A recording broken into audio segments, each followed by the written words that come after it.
Hello there and welcome back to another edition of the Hot Lap Classic Remastered. This time we're taking a look at the 1992 Toyota Mark II Tourer V. This is our second Mark II to take on the course and our final one because there's only two in this game, the Tourer S and the Tourer V. Now, a cursory glance at Wikipedia would tell me the Mark II and the Chaser are actually related vehicles, but they're not the same vehicle. But on this sort of leaderboard and in game, in terms of statistics, they are nigh on identical. So I'm going to compare this a lot to the Chaser, which also wasn't very good to drive, so I haven't got much faith in this one.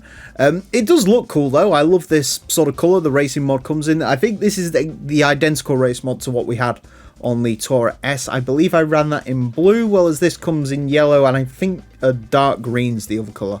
But I've gone for the yellow because it pops more on camera.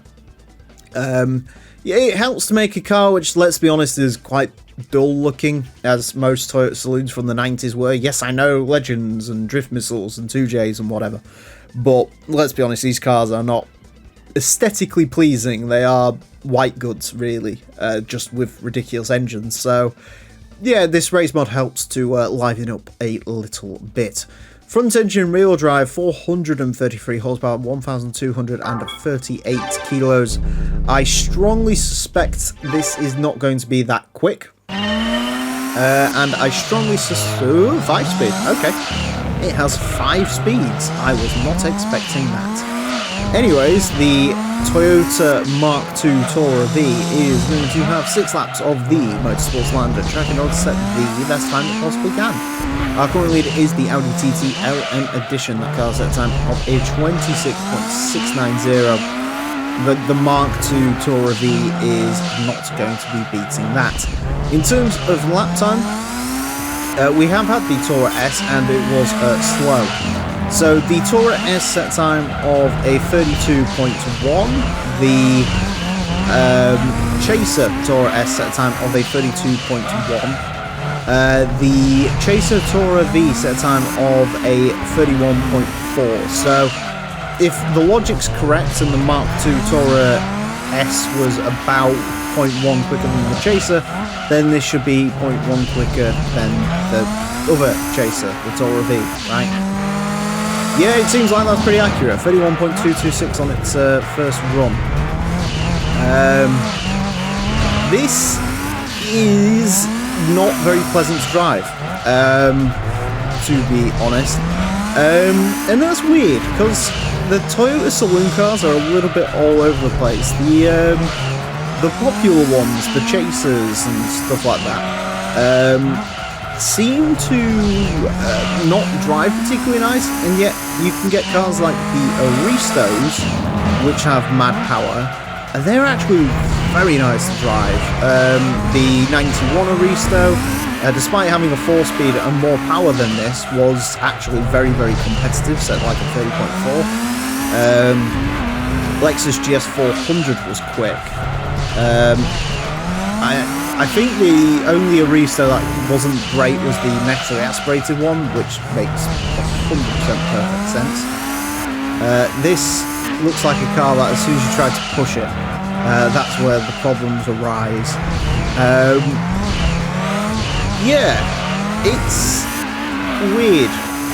Very weird would be the way to describe it, all these sort of Toyota. Again, I'm going to say maybe it's something to do with rear tyre widths on this car not being as wide as they are on the Aristo, which would make sense.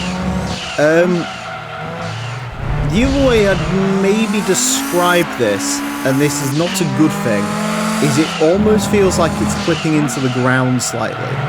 Like, it does not have any consistency in the power delivery.